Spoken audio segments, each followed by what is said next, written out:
Let's get one thing straight.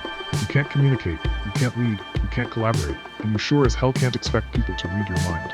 Communication isn't optional, it's everything. At work, miscommunication is the fastest way to destroy trust, waste time, and create chaos. Half the conflicts you're dealing with? They aren't because people are difficult. It's because no one is saying what needs to be said. Effective communication means being clear, direct, and honest. No sugarcoating, no guessing games. You want results? Then speak up. Set expectations. Ask questions. And for the love of progress, listen. Really listen. Most people aren't hearing, they're just waiting to reply. And stop assuming people know what you mean. They don't. Your words, your tone, your timing, they all matter. If you want better outcomes, fix how you communicate, because weak communication leads to weak results.